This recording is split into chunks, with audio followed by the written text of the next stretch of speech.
वे कौन से लोग हैं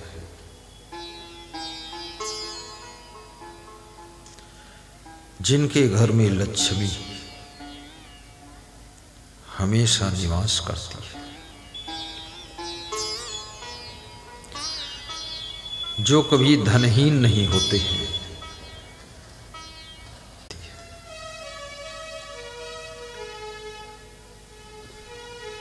विदुर जी कहते हैं, राजन,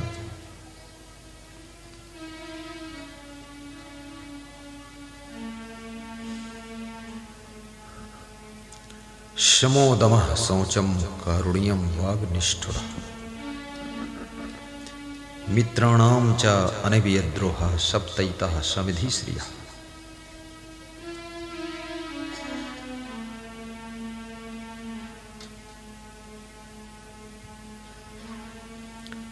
जो लोग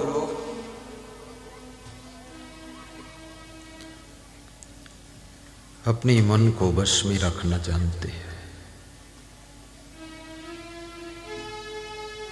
मन का शमन करना जानते हैं, जिनके पास में इतनी बड़ी साधना है कि उनका मन हमेशा नियंत्रण में रहता है,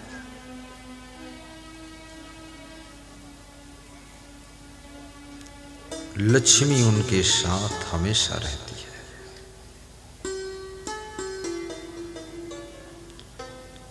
ये मन बहुत विचित्र है। जब लक्ष्मी आती है तो मन और अधिक चंचलता करता है, और जब मन बिगड़ने लग जाता है लक्ष्मी धीरे धीरे साथ छोड़ने लग जाती है।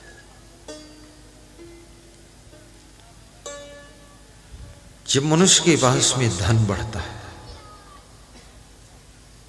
तो उसके मन में अहंकार भी बढ़ता है कि मैं कुछ हूं। पर याद रखना, रावण से ज्यादा तुम्हारे पास धन नहीं है। रावण भी यही सोचता था, मैं कुछ हूं। जो लोग सोचते हैं मैं कुछ हूं, वे स्वयं रह ही नहीं जाते। जिनको मैं आ जाता है भगवान भी उनको मारना ही चाहता है। घमंड। राम भगवान ने जब रावण का वध किया,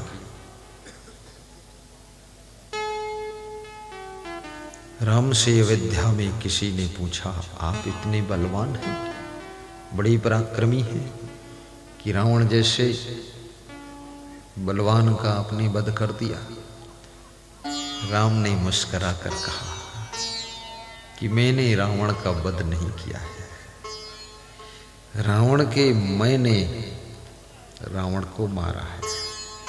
मैंने नहीं मारा है, रावण के मैं ने मारा है। यानी रावण के अभिमान ने रावण को मारा है। किसी भी चीज का जब अभिमान आता है, इसका मतलब है तुम्हारा मन तुम्हारे नियंत्रण से बाहर हो चुका है। अभिमान पतन का द्वार खोलता है। अभिमान आपको नीचे गिराता है। जिस बच्चे को तुम गोद में लेते हो, कंधे पर बिठाते हो, वही जब बच्चा बड़ा होता है थोड़ा तुमसे ऐंठने लग जाता है, बाप से ऐंठता है कभी, तो तुम उसको पास में बिठाना नहीं चाहते, उसके पास बैठना नहीं चाहते। जिस बच्चे को तुमने कंधे पर बिठाया था, गोद में बिठाया, सीने पे बिठाया, पेट पर बिठाया, बिस्तर पर बिठाया, जिसके मुंह को चूमते थे, लेकिन अब जो ऐंठने लगा अभिमान में अकड़ गया तुमसे, तुम्हारा मन होता है अब ये मेरे पास में मत बैठे तो ठीक है। बहू जब अकड़ने लगती है, सासू को जवाब देने लगती है, सासू का मन होता है कि ये घर छोड़कर कहीं और चली जाऊं, क्या करूं। कितनी सासुएं घर त्याग करने का इरादा बना ली, अपनी पति को भी खुसुर फुसुर समझा रही है कि भी बहू से टक्कर तो ले नहीं पाएंगे बुढ़ापे में, क्योंकि ये नए मॉडल का ट्रैक्टर आया है, सब रौंद देगा। अपनी मारुति कार लेकर निकल लो भाई। भागने का प्लान है। बहू के तांडव से सास ससुर भागने की प्लानिंग कर रहे हैं। यदि आपके व्यवहार से आपके माँ बाप भाग जाए, आपकी गलती से आपके सास ससुर घर छोड़कर भटके जाकर कहें, इससे बड़ा और कोई पाप तुमसे नहीं है। बहुत बड़ा पाप तुमने किया है। घर उनका है, उनको घर छोड़ने पर मजबूर कर दिया तुमने। उनके घर में ऐसे रह लो 10 साल 5 साल, फिर तुम नया घर बनाओ और उस घर में उनको बुढ़ापे में रखो और कहो, पिताजी, हे माता, तूने मुझे गर्भ में रखा था और घर बनाकर उसमें 10-20 साल मुझे रखा, मेरा बचपन गुजरा, अब मैं जवान हुआ हूं, अब नया लेटेस्ट मॉडल का घर बनाया हूं। मैं पेट में तो नहीं रख सकता हूं मां को, लेकिन कम से कम नए लेटेस्ट मॉडल के घर में रख करके उनकी सेवा कर सकता हूं।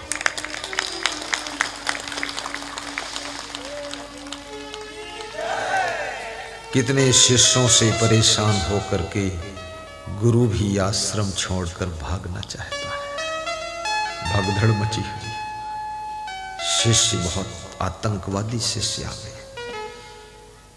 देखिए, बहुत सुंदर घर बनाइए, सुंदर आश्रम बनाइए। टीवी में आपको आश्रम दिख रहा है, ये मेरे गुरुवर का आश्रम, सामने जल भरा हुआ है, देखिए क्या बात है। एक भक्त बिहार के कह रहे थे, संतोष जी कह रहे थे, आश्रम में गया तो मुझे लगा सामने जल भरा हुआ है।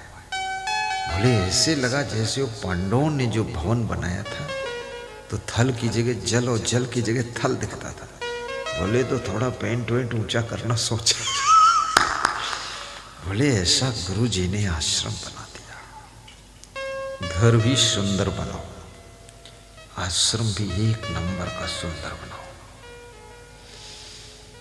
कपड़े भी ठीक से पहनो, हलवा जलवा मत पहनो,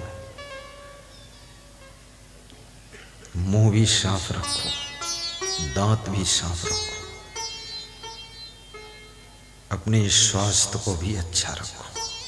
हर समय बीमार बने रहना, टेढ़े टेढ़े चलते रहना, रीढ़ झुकाए रहना, हाय रे करते रहना।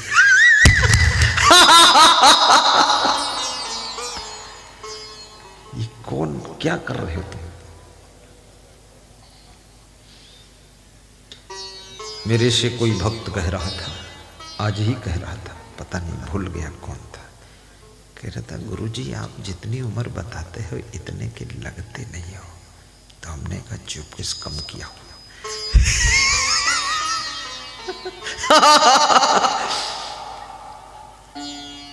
स्वस्थ रहोगे,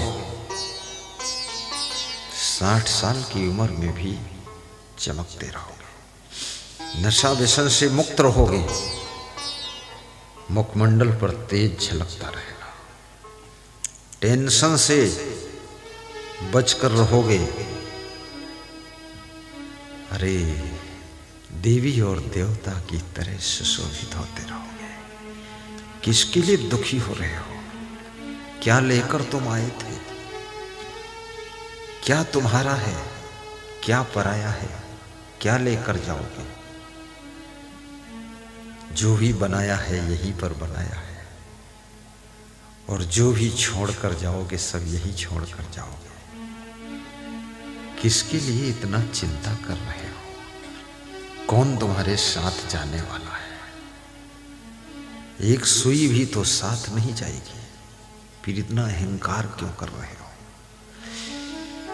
पत्नी तो पत्नी, पत्नी के चप्पल भी साथ में जाने वाले नहीं, तुम पत्नी लिए घूमते हो।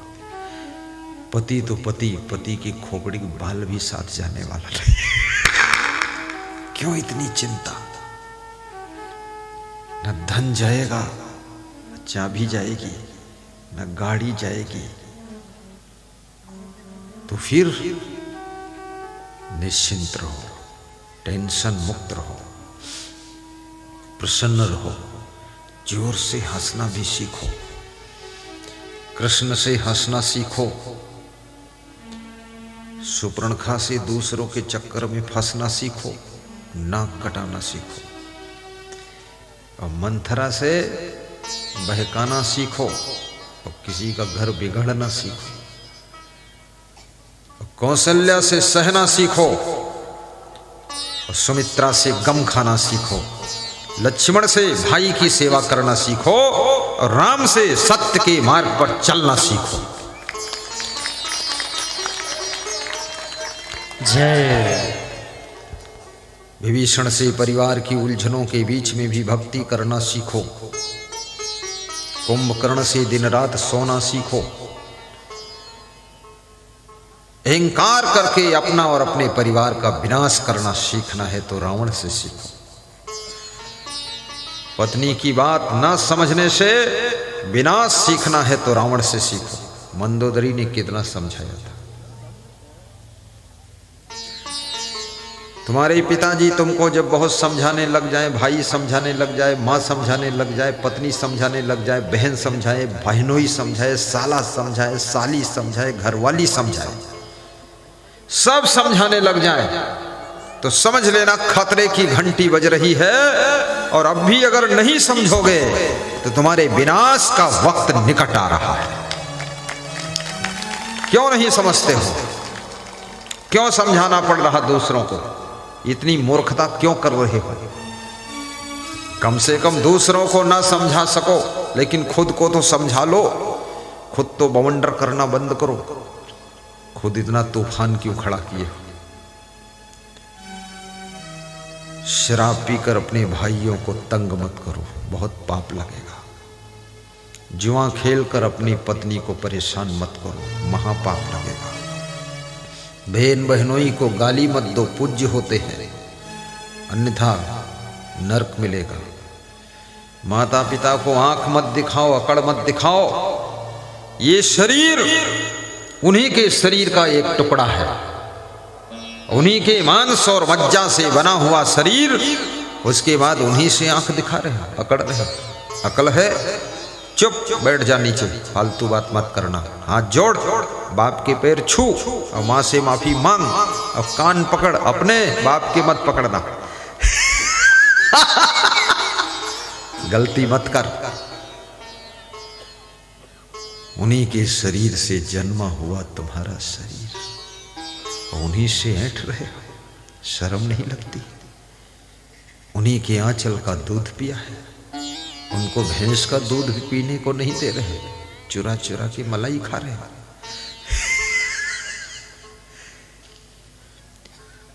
खिलाकर खाए उसे खुदा समझिए, और जो चुरा कर खाए उसे जुदा समझिए, उसे जुदा समझिए। आज मैं प्रातः काल परिक्रमा गया था। मेरे साथ में 2 गनर थे। गनर हैं यहाँ? खड़े हो, देखिए बहुत प्रिय है, राम लक्ष्मण की तरह रहते हैं गनर। एक और है कहीं? ठीक है, बैठो। अब ये 2 गनर और एक सियाराम जी थे। ये खड़े हो जाए बार बार। हाँ, तो खड़े उड़े होने से नींद नहीं आएगी, बैर बैर उठाई देंगे। और हमारे साथ बाबा राम भवन भी गए थे और लोग गए थे। मोटरसाइकिल से 8-10 लोग थे। सब बच्चे गए, नौजवान, अच्छा लगा, बैठो। वहाँ पर करीब करीब 3-4 किलोमीटर पैदल परिक्रमा करने गए थे हम लोग, गाँव से दूर, ताकि गंदगी से दूर हो जाए। परिक्रमा किया, जब लौटे वहाँ से भूख लग गई, बीच में फंस गए, खेत में क्या मिलने वाला है, गन्ना तोड़ खाओ दांत तो टूट जाए। तो हमारे पास में चना था थोड़ा, गाड़ी में मैं रखता हूँ डिग्गी में, व्यवस्था सही, निकाला चना, तो सबको थोड़ा थोड़ा चना दिया। फिर भुना हुआ काजू था थोड़ा, सबको काजू दिया। फिर पिस्ता था, सबको थोड़ा पिस्ता दिया। तो काजू खत्म ही हुआ, 2-4 बचे, तो हमके न डिब्बा खाली न करो, धरा डालते। ड्राइवर साहब को भी दिया, खिला कर खाए उसे खुदा समझिए, क्या फर्क है। आप भगवान का भोग लगाकर भोजन किया करो, लेकिन तुम भोजन ही ऐसा करते हो, भगवान का भोग लगा ही नहीं सकते। मैं लौट रहा था तो एक तालाब में कम से कम 100 लोग मछली मार रहे थे। मैं सोचा ये क्या ढूंढ रहे, तो तालाब के चारों ओर मच्छर गिद्धा लोग खड़े थे। तो एक बड़ा जाल फेंका, तब हम समझ गए मछली मारने वाले। अरे गजब कर दिया, ये मछली क्या भगवान का भोग लगाने योग्य नहीं लग सकता। भगवान तो भगवान, संत को भोग नहीं लगा सकते। तुम वह चीज खाओ, तुम्हारी रसोई में वो चीज पकनी चाहिए। अचानक कोई महान संत आ जाए तो कढ़ाई से निकाल कर सब्जी और 2 रोटी उसको भी खिला सको, ऐसी चीज खाना चाहिए, पकाना चाहिए। ये मांस, मछली, अंडा, मुर्गा, इसका सेवन कभी नहीं करना चाहिए। मैं आपको आशीर्वाद देता हूं, शुद्ध शाकाहारी जीवन जियो, सभी प्राणियों पर दया करो।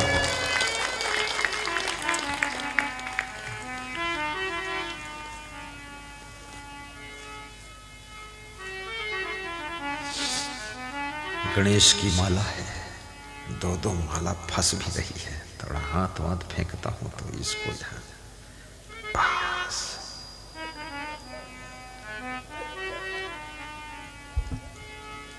बस बढ़िया, साहिब बन गए। जियो और जीने दो, खाओ और खाने दो, सो और सोने दो।